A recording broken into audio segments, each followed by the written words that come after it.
We're very happy to have this amazing team of panelists joining us today.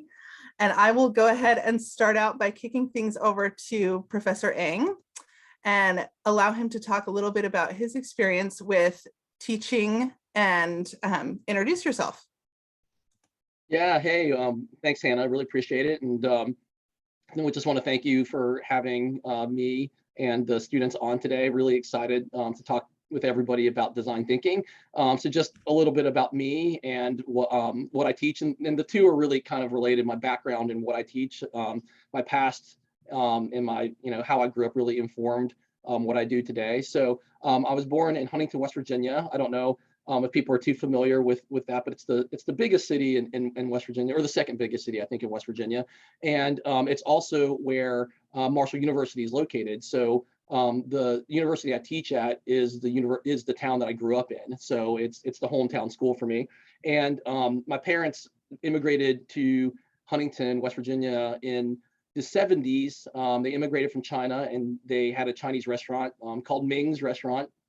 They've since retired, but that's sort of, I grew up in an entrepreneurial small business household, and because the people of Huntington supported my family's business, it allowed my parents to send me to go to college and obtain experience and education that they themselves did not have, because they never had the chance to go to college and and have the experiences that I did. And I figured that the best way to pay the people of Huntington back, because you can't really pay people back. So the way to pay them forward is through entrepreneurship education. So I wanted to help educate the next generation of students, so that way they could provide for their kids the same way, like the experiences, educations that my parents did for me. So that brought me back to Marshall, where I teach marketing and entrepreneurship, and do that in the college classes. And then we created a center called the I Center, which is the Innovation and Entrepreneurship Center at Marshall University, and we'll teach design thinking to high school students throughout West Virginia and Ohio also. Awesome. I love that it comes full circle, that you've been helped by this community and now you're turning around and paying it forward. I think that that's wonderful.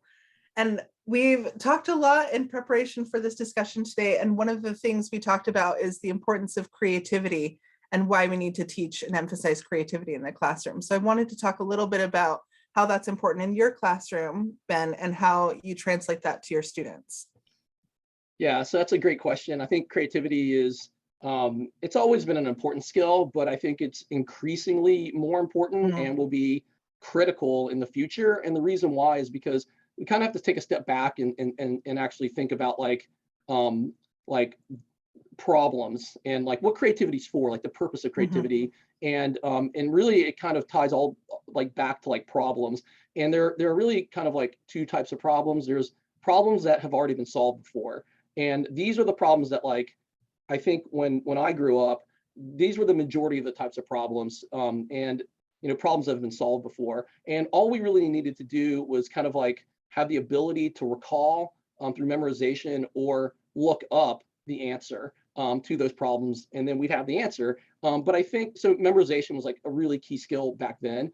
But now I think with like cell phones and like Google, I think like we have this supercomputer in our pockets that we carry around, and it has the answer like instantly to everything. Yeah. Like you just like you don't to every problem that's been solved before, it has the answer to. And I think like I go back to like back in the day, I had like memorized my friends' phone numbers to like know my friends' phone numbers, which like to younger people are like, what is that? What do you mean? But like it's something we all did. And now, if you ask me what my mom's cell phone number is, I don't even know what it is. I just tell Siri, call mom, and it happens. Like, but I truly do not know my own mom's cell phone number, but because it's like, she got her cell phone after, technology happened. So, I think those problems there's going to be less and less of an emphasis on problems that have already been solved before, which means that what will our students actually be facing? Like, what will the problems be? And those are problems that haven't been solved before. So these are like more fuzzy type of problems where you don't even know the alternatives, let alone the outcome. And, so for example, problems like this is like, how do we end world hunger? How do we end poverty? Or from a business perspective, how do we make our customers happy? There's so many alternatives to that, and because of that, so many outcomes. as well. And for those kinds of questions, which are the questions that our students will be constantly be truly trying to solve, the skill for that is creativity. So that's why creativity is important, is because it's a skill they need to solve the problems that haven't been solved before.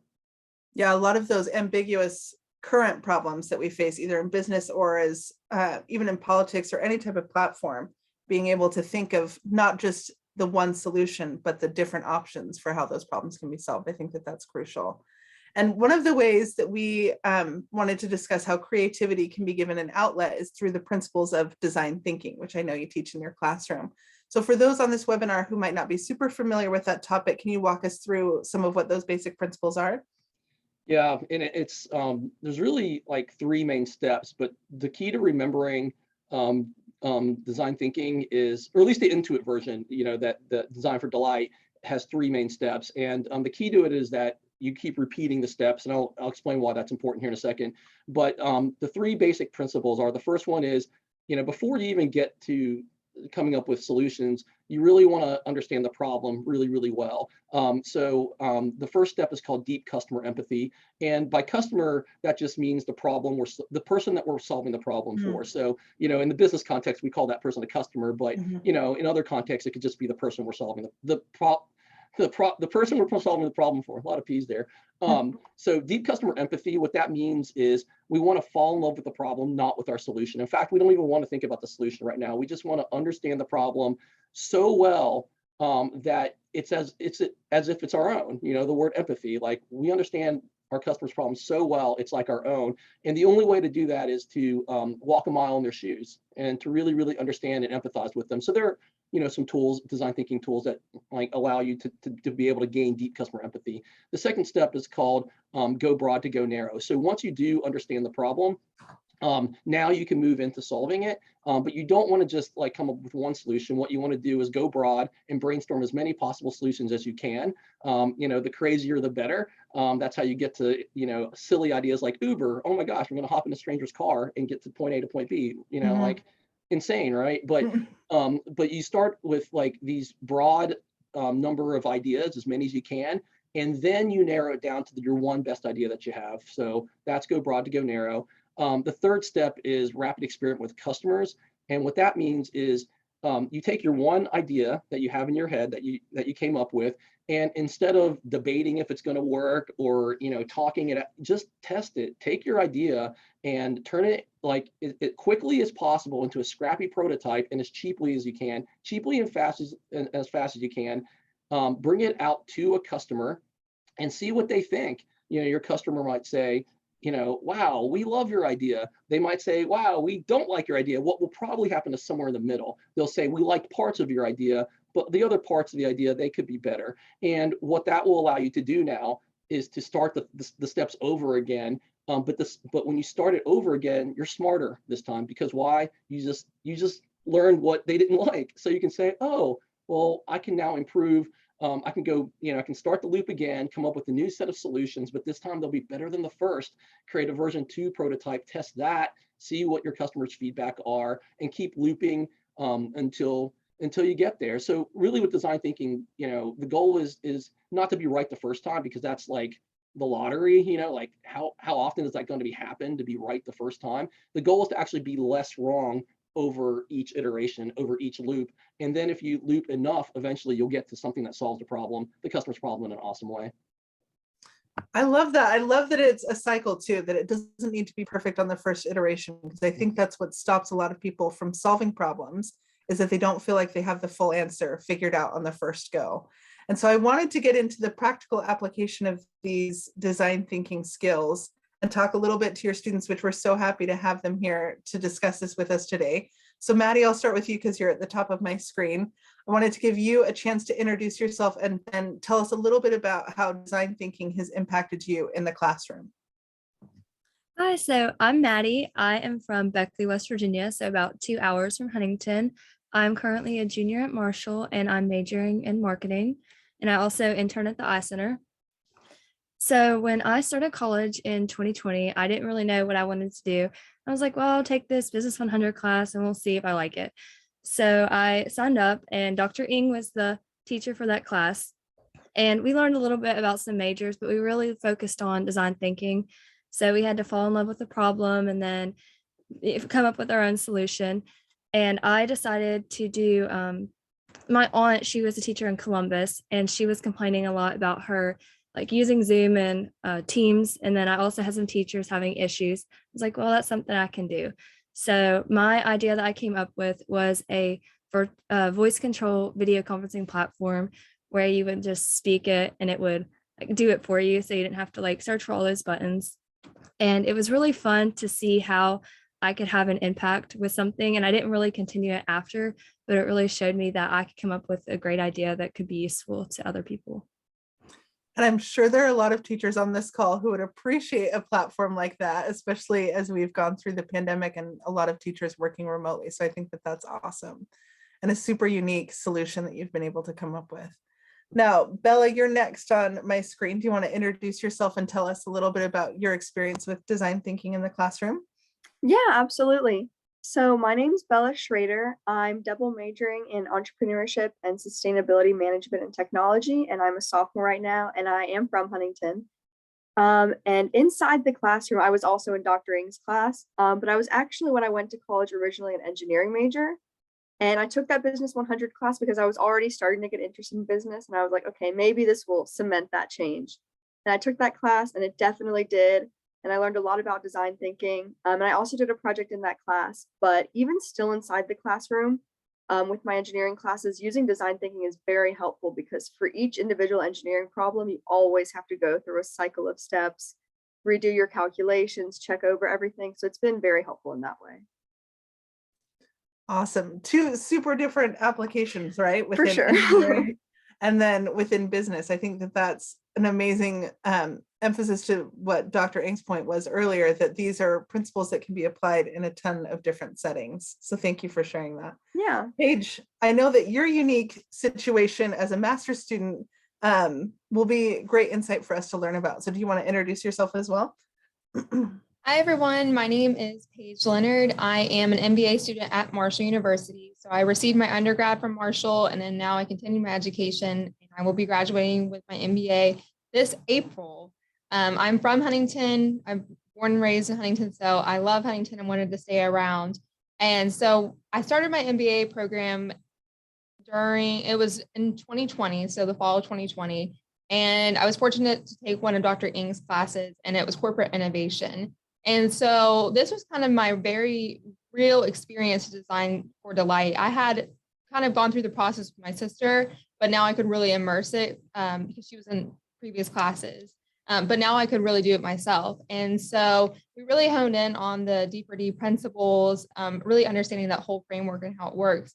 And then I was able to apply it through an internship that I received by innovating a better solution to this nonprofit's personal development and professional development curriculum. So we knew that there was a problem associated with it. We just didn't really know what the problem was. So we received deep customer empathy throughout the summer from all of the employees at the nonprofit, and was really able to narrow down onto one problem and then a solution to that problem. Awesome. So not just in the classroom, right, but outside the classroom as well. And I know we'll dive into some other examples of that too. Amethyst, you're our last one. Do you want to go ahead and introduce yourself and talk about your experience with design thinking? Sure, that would be great. Hi, my name is Amethyst Cochran. I'm from Princeton, West Virginia, which is about 3 hours away from Huntington and Marshall. I talk with my hands a lot, so that's what you're seeing. So yeah, there's that. Oh gosh, words. I'm an undecided business major, so basically when I went to Marshall, I was on the phone trying to get my schedule fixed up, and my advisor basically looked at me and said, oh yeah, this will be a good class to help you decide your majors. And that was not the class I was put into. But I don't regret taking it at all. The D4D stuff has really been helpful because, you know, you see these things your whole life and you're like, how could I make it better? Or you see all these problems, you're like, man, this could be better. And so it really helped me to narrow it down and put a name to what that whole process was and trying to figure out what it was, that would, basically make the whole system tick. So I wanted to ask a follow-up question to that, Amethyst. I know you had some experience applying these on campus in a sustainability context. Did you want to talk a little bit about that? Sure. So in our student center, the whole time, which is the student center has the big food court in it with like Chick-fil-A and all the fun restaurants that everybody likes. So there was a big poster when I'd walk into Starbucks every day. It was like, choose paper straws over plastic straws. And I was like, the paper straws just aren't good. And so I'd been, really on board with this whole metal straw thing because I'd been seeing like TikToks and stuff about metal straws because they're great. But so what I was doing there and what I'm still planning to do once I go back after spring break is try and see why people pick up metal straws if they do, or why they would prefer to pick up a plastic straw over a paper straw, even because I was watching them and I put the paper straw specifically in front, and they would specifically go behind the paper straws to pick up the plastic straws. So that's an interesting context.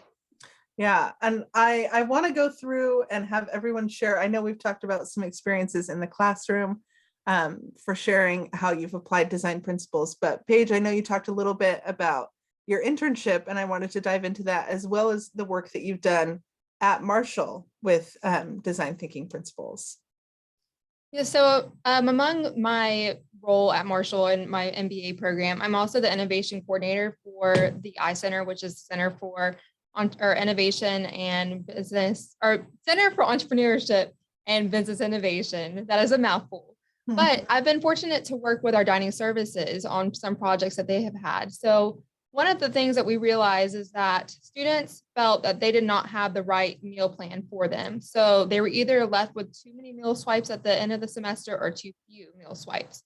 So we really wanted to hone in on that problem. Like, what's the issue? Like, how can we improve this? So we have innovated for a meal plan picker. So it's tailored to the dining habits of our students on campus and how they operate on a daily basis. So we're getting ready to launch that. And so it's just going through that final phase of approval. And so we're really happy with our team and everyone that's really embraced D4D. We've been able to kind of grow it outside of our outside of our center and extend it into different departments on our campus.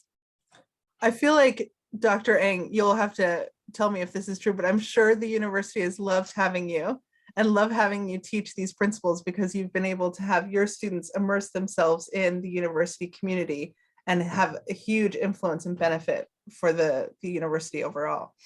Yeah, I think it's like got two benefits to it. One is, of course, you have like problems on campus that are being solved, which is really cool. But then the second thing, the side benefit is, and actually might be the primary benefit, I don't know, is that like students solve them, which means that like they're leaving their mark on Marshall. And I think, we have this saying here, it's "We are Marshalls," our slogan. But I feel like, if a student can solve a problem on campus and make a difference on campus while they're there, then they really feel like they really are Marshall. So yeah, I think it's, win-win. Yeah, absolutely. And Bella, to your point, I feel like you have an experience that I would have benefited from. I'm sure everyone at the beginning of this call heard my daughter knocking at the door. So I wanted to talk a little bit about your experience in kind of inventing an application that would benefit parents, but also, using those design thinking principles to come up with a creative solution to a problem that lots of people face.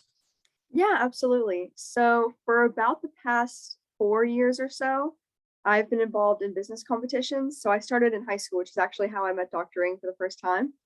And at the very beginning, it was an app based around like distracted driving and walking and pedestrian safety. And we've completely did a 180, moved to a totally different idea. And now it's an app based on childcare and sort of a different scheduling system to help parents that are in need of childcare at the very last minute. But it can also help daycares if they need to fill a spot for a kid, like someone was out of the way. So that was our idea. And we've had a lot of pivots every single year as we've gone through each stage of the competition. So like our name has changed, our design has changed, our app layout has changed. So having that design process and going through every single step, interviewing customers, which in this case would be the parents, that's helped a lot advance through the competitions, but just also help advance our business in general.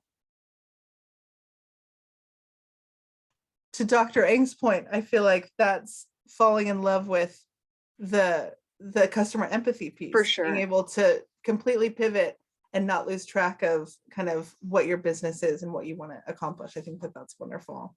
And Maddie, we'll circle back to you. We've kind of done a full double turn. But I know you had some experiences, to Dr. Eng's point, about improving the community experience at Marshall University as well. Yeah, so last fall, I was invited to Coach Dan Antoni's house, which is our basketball coach, along with Dr. Ing, Paige, Bella, and a bunch of other students. So he was like, our games, the fans aren't really having that much fun. What can we do?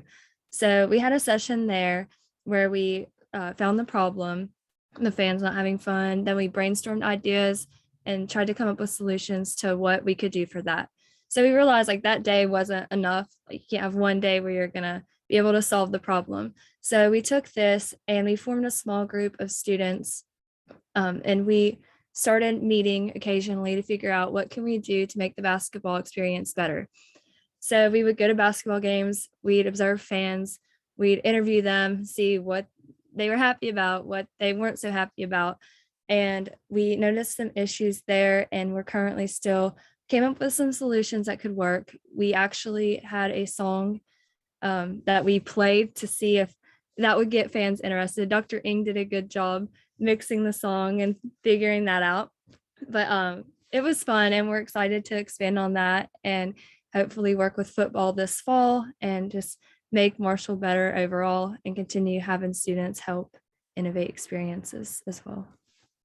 That's amazing. And I know we're going to talk a little bit more about this, but I just think what a unique set of principles that you can apply it in so many different situations. There's not very many basic like science principles or anything like that that you use in this many contexts. So what a great set of tools to be able to help students and young professionals be able to succeed in all different types of environments. So to that point, I wanted to bring it back to you, Dr. Ing, to talk about why do you feel like, I mean, the experiences that your students have shared, I feel like are more than evidence enough, but why do you feel like these design thinking skills in particular are so important for you to teach in your classroom? Yeah, I think it's because it is broadly applicable, like you just said, and like like you just kind of heard. So like, you know, there's always, I think there's two types of skills. So there's the skills that we're trying to teach our student in whatever subject matter area it is. So like the skill of math, the skill of music, the skill of English. But then there's like the other skill, which I think is probably the more important skill, which is the skill of learning how to learn. And so, you know, like how do you teach students to learn new skills on their own? You know, that's like, that skill is like really at the heart of education that goes one step beyond just the competency area that we're trying to teach. So it's like the old saying, you know, if you give a person a fish, you feed that person for a day. But if you teach a person how to fish, you feed that person for life. And I think that kind of like gives you a good idea of like those two different types of skills that are at play, and why the second one might be more like, I guess, like enduring than the first one. So one thing that the innovation catalyst at Intuit will always be mentioning about design thinking is, or design for delight, is that it's a three-step process, and there's that, but it's really more of a mindset, right? So like if you have this mindset of innovation where you're like, oh, I see a problem with the basketball team, or I see a problem with plastic straws, or whatever it is, you can immediately, you know, whip out this process of like, let me understand the problem, let me go broad to narrow, let me narrow one and test it with customers. So it gives students a mindset of continuous improvement and continuous disruption. So they're really, really quick to change and agile to change whenever a problem comes up. You know, kind of going back to that set of problems that's like, I've never seen this problem before, so let me go ahead and use this mindset and the system that I have to be able to work my way through this problem and get to a really great solution by the end of it. So basically, it's an important system because it's a system that teaches them how to fish. Yeah, and to your point, I think earlier you mentioned this is helping students learn how to learn. And I know that in the workplace, ultimately those types of soft skills are what employers are looking for. It's not just walking in and being able to perform on the job, but it's being able to innovate and pivot and shift as technology and as their role changes and as the company maybe evolves. So in the workplace, that's a very demanded skill. In education, I feel like it's we're lagging a little bit behind, maybe not so much. And the classrooms today maybe not are set up to help students be creative and to use those design skills. So what are some of the barriers in education that you've come across in helping students be design thinkers? Yeah, so I always think that the biggest barrier is the one in, like, for students, there's the barriers that we have with like the education paradigm, and then there's the barriers that exist within students, right? And I think the biggest barrier is always the one in between the students, their own ears, right? Which is like their mindset, which is the one that says like the barrier that tells them I can't, right? It's like I'm not a math person, I can't do math, or I can't paint, so I can't draw. Or the one we hear all the time, which is relevant to now, is I can't be creative. I'm not a creative person. And right away, I think that's like the most important barrier that you kind of have to shoot down. And I think design thinking sort of gives students the ability to be creative. That, people that never thought they were creative can be creative because it's a process. It's like, oh, if I do the process, I can be creative. And that happened for me. Like, I would have never considered myself a creative person, but because I have this process, now I'm able to also be creative. As for like the barriers that exist sort of in the educational platform paradigm, I think one thing that we do that we kind of should rethink is I heard Elon Musk say this, so I can't like take credit for this, but like he kind of mentioned how we teach to the tools and not to the problem, like in education. And so like, what I mean by that is the tools being like math, science, English, or tools. Yep. We teach these as subjects, but like really, like, if we go back to the first part of design thinking, it's all about the problem. If we kind of help students find a problem they're passionate about rather than a tool they're passionate about, then they now will go seek the tools like on their own, right? It's like, oh, I'm really passionate about solving, world hunger or poverty or whatever it is, and then they'll go and seek the tools that they'll need to go solve that problem. So the tools become relevant when you know what problem you're going to solve. So I think if we focus on the problem, then the natural motivation will be for students to find the tools. So I think, if we do that, then we'll be able to put students back in charge of their own learning, versus us saying, we're making you learn this tool, because you'll need it in the future. And they're like, really, do I? But they might, but again, they only know that if they fall in love with the problem, and then they will see for themselves why the tool is relevant. Yeah, it's almost a variation on the flipped classroom model, right? It's helping students see the application before they learn the principles. And then, it gets the wheels turning, it gets them engaged because they're using the tools in a situation that they're passionate about. It's not just a one-size-fits-all educational system. It's, here are the tools, now use them in a situation that really resonates with you, that connects with things that you're passionate about. So that's all the questions that I had for today. I wanted to turn it over to you guys, Dr. Ng, or any of our students on here who wanted to share maybe any final thoughts before we go to Q&A. I feel like I did a lot of the talking, so I'll let them jump in if they want to. That's usually the way it goes for the educators, I have to say, but I know that we have a lot of awesome experiences to share.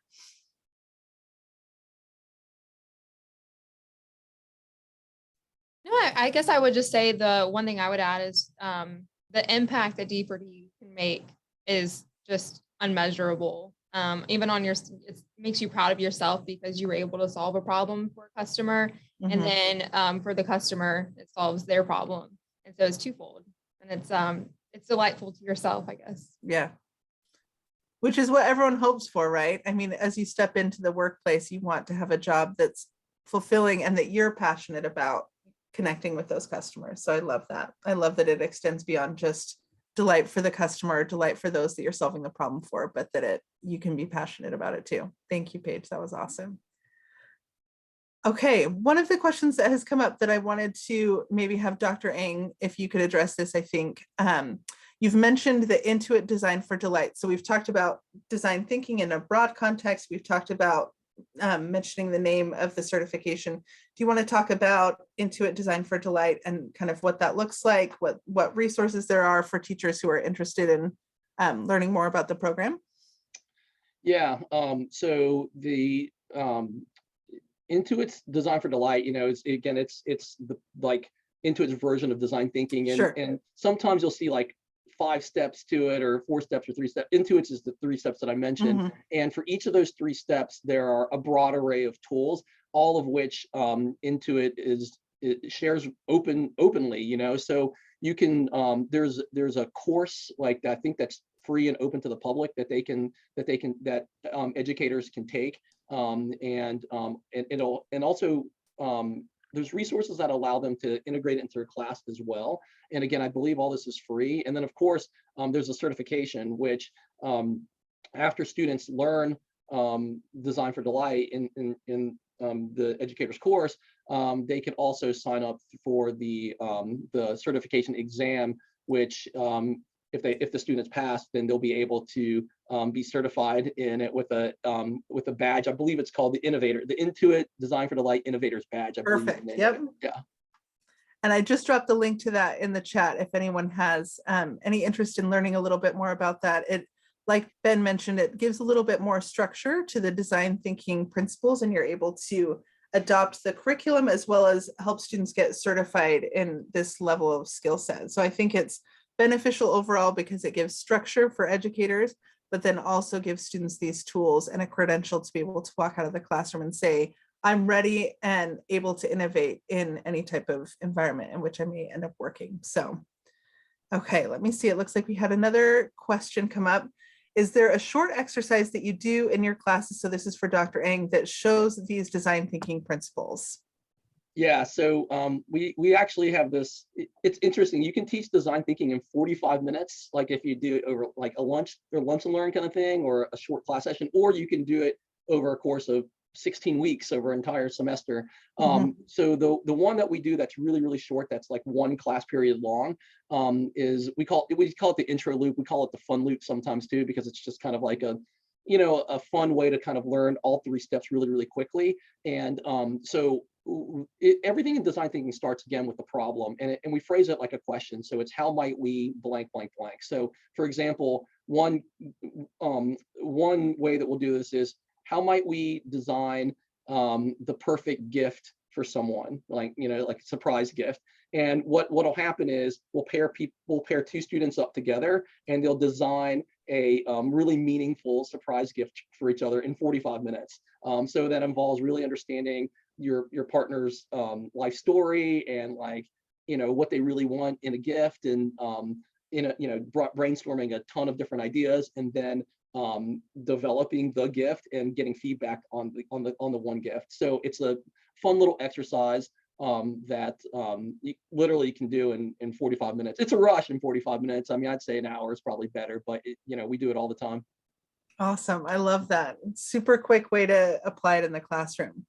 We actually had another question come through, and I'm going to make sure that we address this to everyone because I think it's helpful for the students to voice their opinion on this as well. Is what, we'll start with the students. What helped you guys stay motivated to learn these design thinking principles or to apply them outside the classroom and inside the classroom? So Maddie, we'll start with you.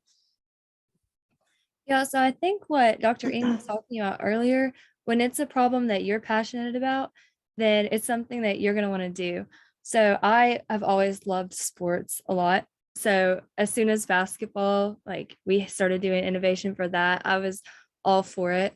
So it's just about finding something that you love, and then you'll want to do it. You want to keep going with it. Yeah, so maybe for the educators who are listening, keeping assignments open enough that you can apply them in a situation where the students will connect with the subject. I love that idea. Bella, what are your thoughts? What helped you stay motivated in applying and learning about design thinking? Yeah, I completely agree with Maddie. I think passion is definitely the key. So for the business competitions, I've been doing that for so long now that I'm like very passionate about it. It's like, oh, I have to keep going. I have to keep going. But then also for the idea that I did in Dr. Ng's class, it was focused on Huntington. So I already have a very personal stake in Huntington, which helped me want to make the problem better and find a solution. Awesome. Paige, we'll go to you next. What are your thoughts? I think I would agree with Maddie and Bella, but also D4D is kind of like a puzzle. And so that there's an end goal in sight. And so you start from the very beginning with your deep customer empathy, but you're going to get to a solution and just an experience at the very end that your customers will love. And so that's So as I mentioned, it's rewarding for them as well as you. So you know that you're working towards a goal that will help others and it will make you feel good as well. Awesome. Amethyst, do you have any thoughts too that you wanted to share? Yeah.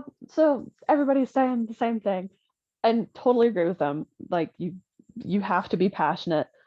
In the classroom perspective, we were in the Business 100 class, we were told, if you're not feeling your project, feel free to change your idea no matter what. And in that classroom perspective, I started out with the lack of internet and the lack of just cell signal in general, because I live in Southern West Virginia where we don't really there's a lot of areas around me that are just dead zones. And I was super passionate about that. And then I realized, hey, I don't have the resources as a college student to be able to work on this. So then I pivoted to something that thought I was really interested in. And it really wasn't what the D4D stuff stood for. And so eventually I ended up, I'm a highly crafty person. My future goal is to open my own business. And so my final project that I introduced was that nobody had seen it until the day I presented it. I was kind of thinking about working on a website that would pair this person crafting with their topics that they would be willing to teach, like crochet or something. And they wanted to learn another topic like embroidery. And so they could take a short quiz and it would match them with people that were close to them and near them, and if they would be willing to do it in person or online, to be able to learn that technique. So just the ability to be able to keep that open-ended and take those pivots when necessary are extremely helpful in that whole process. That's a very important entrepreneurial principle as well, right? That it's not just fixed on what your idea is, it's about how to offer based on your resources, what works for the community and customers that you want to serve. So I love that. Dr. Ng, did you have any thoughts? How did you get your students engaged and motivated to learn about design thinking and these principles? Yeah, I think they really explained it pretty well. It's, they choose their own project, like we don't, like, I don't have any parameters on what they should pick or what they shouldn't pick. It's really sort of who they become, like, through the process, and also like what problem they like feel passionate about. So I think Amethyst really nailed it, where, she started with this problem that she thought she was passionate about, but then and she was, to a certain degree, but then realized, like, there are other problems I'm passionate about that I can solve more quickly and might be closer to my heart. So for, she's a crafty person, so she picked this crafty app sharing kind of thing. So I really, ultimately, I think, our job again isn't just to teach a content area. It's really to, like, help students find that problem that they're passionate about, so that way they can just go, like, and they're intrinsically motivated on their own. And even if they don't necessarily continue on with that particular project, they now have a system that when eventually they will find something that does, like, strike them as something they could do for a career or to start. So, like, I like the ability that, we're sort of like leaving something in their head that they can continue forward with even long after, they graduate Marshall and can continue to innovate. Okay, we had another question come through that I think everyone will probably have some thoughts for. Since I know no one worked individually on a lot of these projects, it says, how do you connect the principles of team dynamics to design thinking? Some faculty are so focused on the problem and the design thinking concept, but do not spend time looking at conflict, team issues, or other problems that they may come across, since they impact how decisions are made. This is a good question. Yeah. So it's interesting. So I've experimented with tons of, like, team dynamics using design thinking types of outcomes, and it's really interesting because at first I used to have forced teams where teams have to, like, explore a bunch of different problems and then come together on one problem that they're all passionate about solving and then work to solve it. But really what I found was it's actually better to, like, let students individually pick their own at first and then kind of work their way through it. And then once they've kind of come up with an idea, then, like, they can share out that idea to the whole class, and there's multiple ideas going, and then then it's actually a good idea to team up, because after they've sort of like fall in love with the problem, come up with an idea, and they hear somebody else's idea, they can start saying, oh, well, that idea is very similar to mine, or I like your idea better. Like, wow, what an awesome idea. And I feel like that's a better point. That's a better melting point than like, trying to do it early on in the problem, like picking the problem stage. So that's one area that I've just kind of like a lesson learned. The second area is there's actually like design thinking has tools that for each one of those three parts to it, deep customer empathy, broad to narrow, rapid experiments. And by nature, they're collaborative, like they're collaborative by nature. So for example, when let's say we all like brainstormed ideas to solve a problem, like all 7 of us here, and we somehow have to come together and pick one idea that represents the whole team without like killing each other, right? So Intuit has a tool for broad to narrow, a narrowing tool called the 100 points game, which is a really democratic way of us all getting a say in selecting the one that we're going to choose. And it's a really effective. I can explain the whole thing, but it might take a while. It's not that complicated, but it just takes a while. But it allows everyone to effectively vote on which one they want to pick, and through that process, everyone gets their say. And even if they didn't get the right one, they didn't get the one that they preferred, at least their voice was heard, which is what most people are fine with. It's like, yeah, I may have not got my way, but at least like my opinion was known. Yeah. Yeah. And to your point earlier, I think there's very few situations. I mean, you walk into a workplace and you are, assigned a specific team, but all of us, when we walk into a workplace, have a specific common goal. So it's very rare that in a workplace, we're coming into a situation where we're assigned and we have passion for totally different projects. So I like the idea of letting students meld together into teams. The dynamic is going to work because the interest in the common goal is the same. Are there any other thoughts from you ladies about team dynamics or issues that you came across and how design thinking maybe helped with solving those problems? Yeah, I would say that I think you need to keep your customer, so whoever your customer is, it could be mother that you're solving a problem for, or like an actual paying customer in mind. And just with working with a group is you want to have a group that has diversity of thought. So it's great to have different opinions, but with the toolkits that are offered through D4D, it really does help narrow and to get to consensus, because we've worked with different groups and there have been some dissimilarities between them. They weren't really agreed, but when we would narrow and we would have a sounding board where all their ideas could be presented, then we reached consensus and something that they were pleased with and that they could continue working on. I love that, weighing in everyone's opinions and having the ability to have different opinions, but let that be okay, because within designing and creativity, I think those different opinions are oftentimes what help us come up with the best solution. That's wonderful.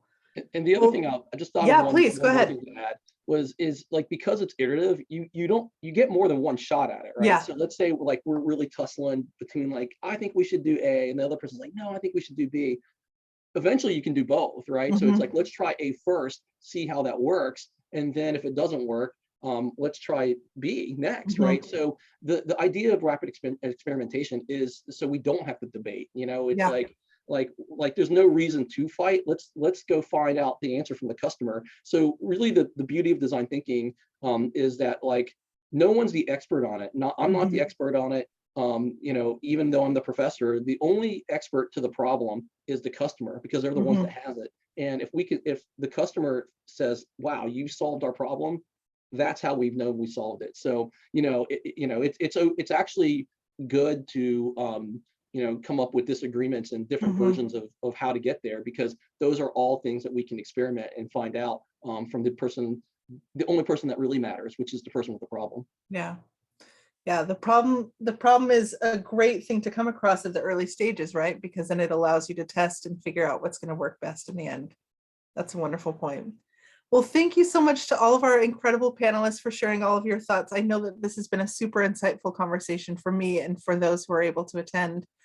In closing out, I did want to just call out, I did drop into the chat earlier the link to more information if you're interested in learning about Intuit's Design for Delight Innovator certification. And we also have another certification in speaking about the principles that we've talked about today, entrepreneurship and creativity. Certiport's entrepreneurship and small business certification is incredibly valuable for those who are looking, like many of these ladies today, to start their own business someday. So I'll go ahead and drop that link into the chat, and there's some excellent crossover, especially if you have students who want to certify those credentials and become masters in entrepreneurship, which is what this crossover ultimately leads to. So I'll drop that link into the chat. And just in closing, I wanted to give a final thank you to all of our panelists and all of our attendees. If you have any questions or concerns about the certification or about anything that was mentioned today, we'll be sending out a follow-up recording, and you're more than welcome to connect with us or Dr. Ng. I'm just going to offer your help as well if you wanted to pick his brain a little bit more. We would love to stay connected, so please feel free to reach out to us. We would love to be able to answer any of those questions. Otherwise, thank you so much for joining us, and look out for that email in your inbox in just a couple of days. Thank you, everyone.